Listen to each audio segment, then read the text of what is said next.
And for the rest of the program, I have a guest commentator with me, and he'll be giving his thoughts on the news and issues of the day. He's a current affairs analyst and professor of communications at Bayes University here in Abuja, Professor Adeniyi. Thank you so much for joining me on the show today. Good evening.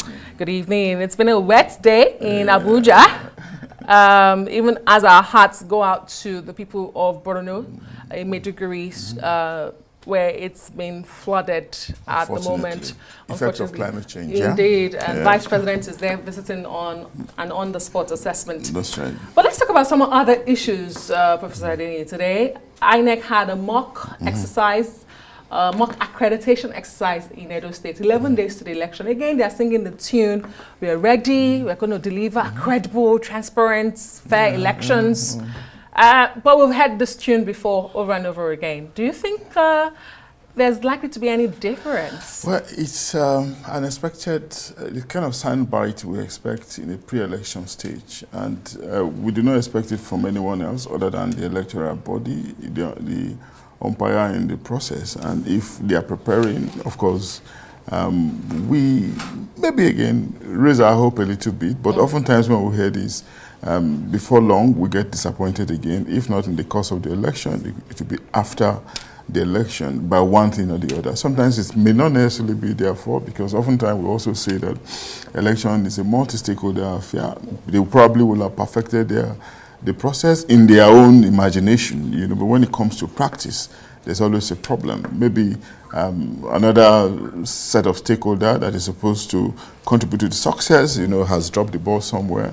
Or maybe some other stakeholder have actually been deliberate in trying to be mischievous, you know, just to circumvent the process and rubbish the credibility and integrity of the election itself that we often want, to make credible as much as possible in the continuous narration, you know, of deepening our democracy. But how do we change? Yeah, it's just a narrative, litany of disappointment at the end of the day, irrespective of the level of preparation that they will have invested into the process in the pre-election stage. How do we change that narrative? Because it's like a vicious cycle. We go through every election cycle, and we just hope that the next one is better. That's right. And then we have a good election, and the next thing, we're dropping the ball. Yeah, but how do we stop that vicious cycle? Are we expecting too much from INEC? Should we be placing the blame somewhere else? Perhaps we're not holding the actors responsible enough?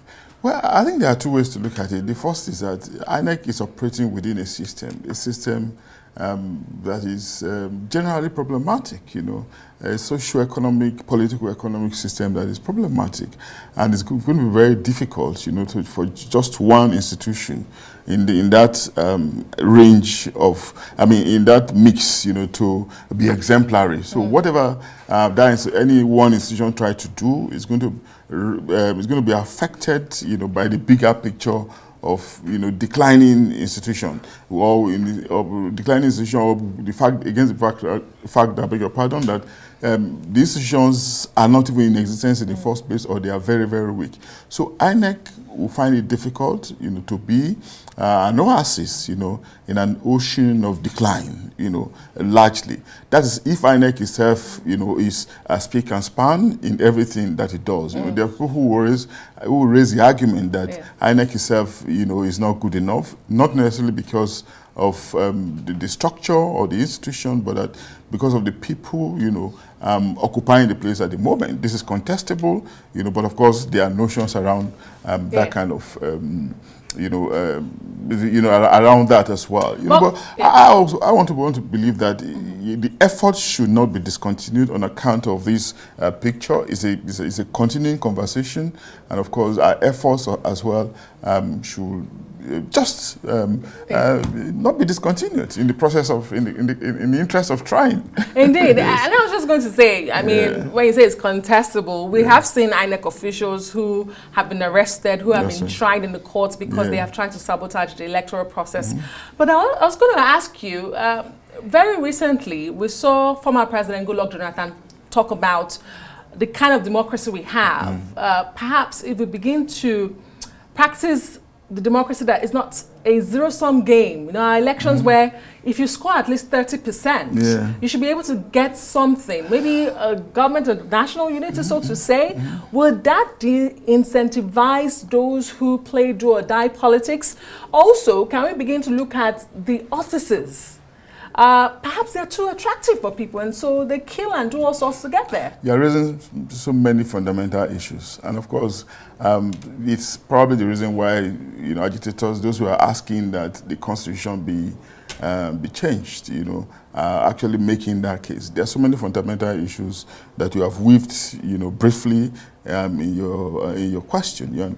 Well, I've heard Governor Fayemi also said that there should be proportional representation so that politicians will not be die-harded in the process of contesting for elections. So many arguments. I remember in the period of Omar Mori as Director General of Center for Democratic Studies, defunct, you know, also made this argument, you know. But what about our system? Why don't we look at our system as a whole? And like you rightly said, you know, diminish the perks and perquisites of office, you know, so that it can be less attractive. Then what about growing our economy so that people will not see government and the governance process, you know, as the only source of sudden stupendous wealth? The proverbial national cake. National cake. What about also reforming ourselves, our value system as individuals, as a people, so that we will not see the state and the resource and public resources as something that we should continuously pilfer, you know, at the expense of the lot. You know? So there are many questions that we need to ask, you know, as we continue the process of nation building. But I agree that the political process needs some level of reformation, if not at the institutional level, but perhaps at the individual level. 30 seconds, Professor Adeniyi. We have to talk about the security in the Northwest. The CDS had a press briefing today. What did you make of some of his comments? Yeah, we don't expect him to say anything less, you know, but it's really surprising that that fellow called 2G has the effrontery thus far to do all that he has been doing. So the CDS comment is welcome, but we wish that it came maybe 2, 3, or 4 years ago, you know. And we just hope again that it's not just going to be a mere soundbite, that action will follow. And I heard your previous guest, Dr. Adamu, you know, very analytical in his submissions. We just hope that the words of the pronouncement of the CDS will be backed with action. You know, but what these fellows are doing in Northwest is definitely embarrassing, especially for a nation that has an army, organized army. We respect them, we thank the army, the military for what they have been doing, but we're still saying that they should do more. And of course, what happens to the fortification of the Nigerian Air Force, you know, the Tucano jets and all those jets that were purchased in the Buhari period? What has happened to all those weapons? How are we deploying them? Unfortunately, so many questions again. Unfortunately, we are out of time, but we have to thank you, Professor Adeniyi. Always a delight to speak with you. Thank you. But that's it for this edition of Arise Prime Time. Do join us again tomorrow from me and the entire team here in Abuja. Goodbye and thank you for watching.